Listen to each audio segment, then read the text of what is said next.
இப்போ ஒரு சில வருஷமாக எல்ஜியோட OLED டிவிஸ் தான் என்னோட ப்ரைமரியாக யூஸ் பண்ணிகிட்ருக்கேன். அஃப்கோர்ஸ் ஃபோன்ஸ்னு வரையில் நம்ம எத்தனை AMOLED OLED ஸ்க்ரீன்ஸ் பார்த்துட்ருக்கோம் அப்படிங்கிறது உங்களுக்கே தெரியும். ஸோ டிஸ்பிளேனா OLED கொஞ்சம் தரமான குவாலிட்டி பெஸ்ட் ஆப்ஷன் அப்படின்னு சொல்லலாம். ஸோ ஒரு மானிட்டரில் OLED இருந்துச்சுன்னா அதுக்கு சில நெகட்டிவ்ஸ் இருக்குது. பட் எனக்கு அது ரொம்பவே ஒரு இன்ட்ரெஸ்டிங்கான ஆப்ஷனாக பட்டுச்சு.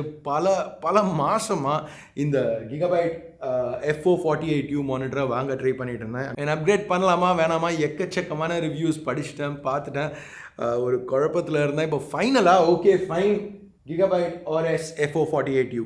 இதில் பேசிக்காக LG C1 சீரீஸ் டிவியில் உள்ள அதே பேனல் தான் யூஸ் பண்ணியிருக்காங்க. ஏன்னா டிவி பேனல்ஸ் அப்படின்னு பார்த்தீங்கன்னா OLED LG மட்டும்தான் மேனுஃபேக்சர் பண்ணுறாங்க. ஸோ அப்படி இருக்கையில் எதுக்காக Gigabyte வாங்கினா LGக்கு பதிலாக? இதில் என்ன இருக்குது? 48 இன்ச் OLED பார்ப்போம். என் பேர் ஆஷ், நீங்கள் பார்த்துட்டு இருக்கிறது C4 Tech தமிழ். வீடியோ பிடிச்சிருந்துச்சுன்னா என்ன பண்ணணும்னு உங்களுக்கே தெரியும். இல்லை அட்லீஸ்ட் 48 இன்ச் OLEDக்காவது ஒரு தம்ஸ் அப், சப்ஸ்கிரைப், பெல் பண்ணிவிடுங்க.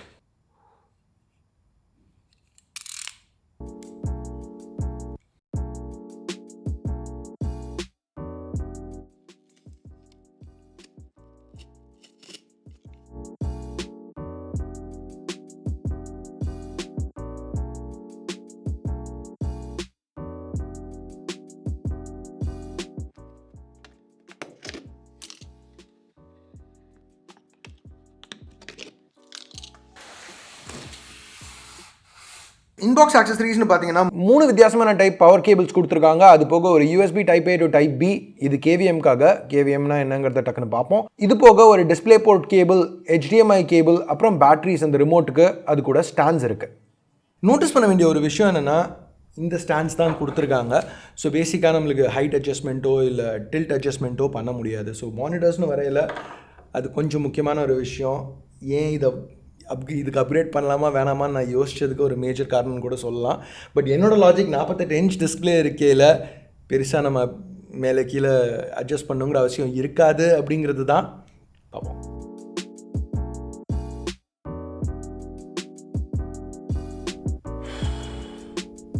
$48 இன்ச் என் கம்ப்யூட்டரே இதுக்கு பக்கத்தில் அவ்வளோ சின்னதாக இருக்குது. சரி, செட்டப்பை முடிச்சுட்டு பார்ப்போம்.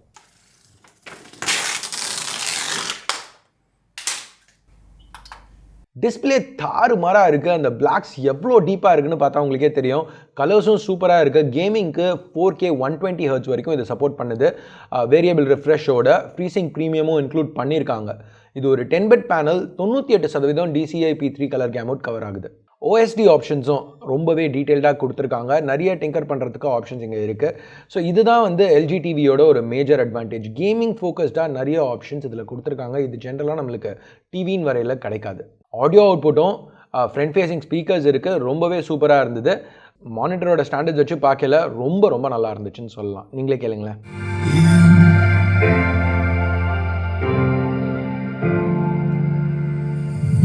Christmas cheer, drinks with friends we haven't seen for a while since I've been.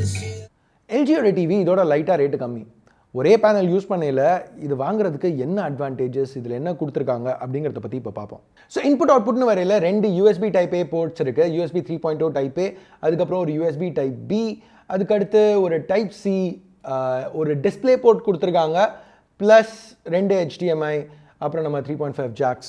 So இங்கே இது வந்து ஒரு அட்வான்டேஜ் இப்போது இந்த Gigabyte மானிட்டருக்கு. ஏன்னா இங்கே HDMI போர்ட் கட் பண்ணியிருக்காங்க LG டிவியோட கம்பேர் பண்ணையில். ஆனால் இங்கே டிஸ்பிளே போர்ட் கொடுத்துருக்கிறதுனால சில இன்ஸ்டன்சஸில் ரொம்ப யூஸ்ஃபுல்லாக இருக்கும். இப்போ இந்த USB போர்ட்ஸ் வந்து KVM ஸ்விட்சாக யூஸ் பண்ணுறதுக்கு யூஸ்ஃபுல்லாக இருக்கும். KVMனா கீபோர்ட் வீடியோ மவுஸ். ஸோ இதை யூஸ் பண்ணி நம்ம ஒரே செட் கீபோர்ட் மவுஸ் இந்த மானிட்டரோட சேர்த்து 2 டிஃப்ரெண்ட் கம்ப்யூட்டர்ஸ்க்கு யூஸ் பண்ணலாம். இந்த கேஸில் இந்த மானிட்டர்லேருந்து என் மேக்கை சார்ஜ் கூட பண்ண முடியும் 100 வாட்ஸ் வரைக்கும். ஸோ இந்த KVM ஸ்விட்ச் பற்றி நிறைய தடவை ஏற்கனவே பேசியிருக்கேன். ஸோ உங்களுக்கு குயிக்காக ஒரு டெமோ காமிக்கிறேன். ஸோ இப்போ நான் இங்கே கீழே உள்ள இந்த கண்ட்ரோலரில் ரைட் ஸ்விட்சுக்கு ரைட்டில் ப்ரெஸ் பண்ணால் ஷார்ட்கட்டாக வச்சுருக்கேன். ஸோ என்னோட MacBook Pro இங்கே இருக்குது, ரைட். ஸோ இப்போ எல்லாமே இங்கே, அதாவது இதுவும் ஒரு மானிட்டராக டிடெக்ட் பண்ண போகுது. ப்ளஸ் என்னோட கீபோர்ட் மவுஸ் டேரெக்டாக ஒர்க் ஆக ஆரம்பிச்சிடும். ஸோ இப்போ என் MacBook Proக்கு ஒரு எக்ஸ்ட்ரா மானிட்டராக இதை யூஸ் பண்ணுறேன். என்னோடய கீபோர்ட் மவுஸ் என்னால் யூஸ் பண்ண முடியும். ஸோ திருப்பியும் இங்கே பார்த்தீங்கன்னா Quake Info, YouTube, whatever. So இப்போ திருப்பி எனக்கு என்னோட விண்டோஸ் சிஸ்டம் யூஸ் பண்ணணுன்னா there you go, Windows. So இப்போ இன்னொரு விஷயம், இப்போ இங்கே நான் வந்து ஒரு MacBook Pro தான் பிளக்இன் பண்ணணும்னு அவசியம் இல்லை. இதுக்கு பதில் ஒரு கன்சோல் கனெக்ட் பண்ணலாம். அடுத்து பிக்சர் அண்ட் பிக்சர் ஆப்ஷனும் கொடுத்துருக்காங்க. ஸோ இது ஒரு பெர்ஃபெக்ட் எக்ஸாம்பிள். இப்போ என்னோட Xbox Series S நான் இங்கே கனெக்ட் பண்ணியிருக்கேன். அது எடுத்த உடனே ஒரு அப்டேட் ரன் ஆகிட்டு இருக்கு. ஸோ அப்டேட் ஆகிற பாயிண்ட்டில் எனக்கு என்னோட பிசியில் எனக்கு வேணுங்கிறத நான் பண்ணலாம். இதை ஒரு சின்ன விண்டோவில் அப்படியே மெயின்டைன் பண்ணிவிட்டு இப்போ பிசியில் நான் என்ன யூஸ் பண்ணணுமோ அதை நான் யூஸ் பண்ணிகிட்டு இருக்கலாம். ஸோ இந்த மாதிரி விஷயங்களுக்கு இது ரொம்பவே இந்த பிக்சர் அண்ட் பிக்சர் ஆப்ஷன் யூஸ்ஃபுல்லாக இருக்கும். ஸோ எதுக்காக எல்ஜி டிவியை வாங்காமல் இதை நான் சூஸ் பண்ணேன்னா, எனக்கு இங்கே உள்ள மெயின் அட்வான்டேஜ் இது ஒரு மானிட்டர். ஸோ ஒரு மவுஸ்னாலேயோ கீபோர்ட்னாலேயோ ஒரு சிக்னல் இதுக்கு வரையில இதை வேக் பண்ண முடியும். அதாவது இது ஒரு ஓலெடுங்கிறதுனால ஓலெட் டிஸ்பிளேஸில் பேர்னுக்கு சான்சஸ் அதிகம். அதாவது ஒரு பாயிண்டில் இப்போ நீங்கள் ஒரு மேட்ச் பார்த்துட்ருக்கீங்க, அதில் அந்த லோகோ கீழே அப்படியே திருப்பி இருக்குது, இல்லை ஏதோ ஒரு டிவி சேனல் பார்த்துட்ருக்கீங்க, டிவி சேனல் லோகோ அப்படியே இருக்குன்னா அது பேர்ன் ஆகிறதுக்கு சான்சஸ் அதிகம். ஸோ அதை அவாய்ட் பண்ணுறதுக்காக பிராண்ட் சில விஷயம் பண்ணியிருக்காங்க. அதில் ஒரு விஷயம் தான் இப்போ இந்த பிரைட்னஸ் சேஞ்ச் ஆகிறது. ஸோ அது கொஞ்சம் இரிட்டேட்டிங்காக இருக்கும் ஓலெட்ஸில். பட் மெயினாக இப்போ நான் அதை எப்படி காம்பேட் பண்ணுறேன்னா, என்னோடய மானிட்டர் டைம் அவுட் 10 நிமிஷம். இப்போ ஒரு எல்சிடி மானிட்டர்னு வரையில் 1 மணி நேரத்தில் டைம் அவுட் ஆனாலும் எனக்கு பிரச்சனை இல்லை. இது நான் ஒரு 10 நிமிஷம் செட் பண்ணியிருக்கேன். இப்போ 10 நிமிஷம் முடிஞ்சதுக்கப்புறம் நான் திருப்பி வந்து என்னோட ஸ்பேஸ் பார் அழுத்துறனோ இல்லை என்னோடய மவுஸை மூவ் பண்ணுறனோ எனக்கு ஆட்டோமேட்டிக்காக மானிட்டர் திருப்பி ஆன் ஆகும். இதே இது நான் எல்ஜி டிவியை இங்கே யூஸ் பண்ணியிருந்தேன்னா ஒரு தடவையும் ரிமோட்டில் வந்து ஆன் பண்ண வேண்டியிருக்கும். ஒரு சின்ன விஷயம் தான், பட் ஸ்டில் எனக்கு இதை சூஸ் பண்ணுறதுக்கு அந்த டிஸ்பிளே போர்ட்லேருந்து இந்த மாதிரி சின்ன சின்ன அட்வான்டேஜஸ் இருக்கிறது எனக்கு பெட்டராக பட்டுச்சு. அதனால தான் எல்ஜி டிவிக்கு பதிலாக இதை வாங்கியிருக்கேன். நெகட்டிவ்ஸ்னு வரையில் டிம்மிங் ஃபங்க்ஷனாலிட்டி ஆட்டோ பில்ட்டுனாக இருக்குது. இது எல்லா ஓலெட் மானிட்டர்ஸ்லையும் நடக்கிறது தான். ஸோ பிரைட்னஸ் ஆட்டோமேட்டிக்காக மாறும். யூஸ் பண்ணிகிட்டே இருக்கல ஸ்க்ரீன் கொஞ்சம் டிம் ஆகும். இது பர்ன் அவாய்ட் பண்ணுறதுக்காக அவங்க பண்ணியிருக்கிறது. ஒரு படம் பார்க்க எல்லாம் அதை நோட்டீஸ் பண்ண மாட்டோம். பட் ஏதாவது இப்போ எக்ஸல் வேர்ட் அந்த மாதிரி யூஸ் பண்ணல நோட்டீஸ் பண்ண சான்சஸ் இருக்குது. ஸோ அப்பப்போ நான் விண்டோஸ் டி ப்ரெஸ் பண்ண வேண்டி இருந்துச்சு. But it's okay. இந்த மாதிரி ஒரு டிஸ்பிளே வேணும்னா எந்த ஓலெட் மானிட்டராக இருந்தாலும் இது ஒரு காம்ப்ரமைஸ் இன்றைக்கி தேதிக்கு நம்ம பண்ண வேண்டியதாக இருக்குது. But at the same time இப்போ ஒரு டிவின்னு வரையில் நம்மளுக்கு smart mode, smart features, Netflix button, ரிமோட்டில் இந்த மாதிரி நிறைய இருக்கும். அது எல்லாமே இங்கே கிடையாது. ஸோ இதுதான் கிகாபைட்டோட FO48U 48 இன்ச் ஓலெட் மானிட்டர். என்னோட எக்ஸ்பீரியன்ஸ் நான் இன்னமும் அதை தான் என்னோட பிரைமரி மானிட்டராக யூஸ் பண்ணிகிட்டு இருக்கேன். இதை பற்றி இன்னும் டீட்டெயில்ஸ் ஏதாவது தெரிஞ்சுக்கணுன்னா நம்ம டெலிகிராம் குரூப் இல்லை டிஸ்கார்டில் கேளுங்க. லிங்க்ஸ் கீழே டிஸ்கிரிப்ஷனில் கொடுக்குறேன். ஸோ இந்த வீடியோ எப்படி இருந்துச்சு, பிடிச்சிருந்துச்சா பிடிக்கலையா, இந்த மாதிரி ஓலெட் மானிட்டர்ஸ் பற்றி என்ன நினைக்கிறீங்க, இந்த டிம்மிங் இஷ்யூஸ்லாம் பரவாயில்லன்னு நினைக்கிறீங்களா, ஓலெட் ஃபுல் டைம் மானிட்டராக யூஸ் பண்ணுறதுக்கு, இல்லை எல்சிடியே நல்லா தான் இருக்குன்னு நினைக்கிறீங்களா, உங்கள் கருத்தை கீழே உள்ள கமெண்ட் செக்ஷனில் சொல்லுங்கள்.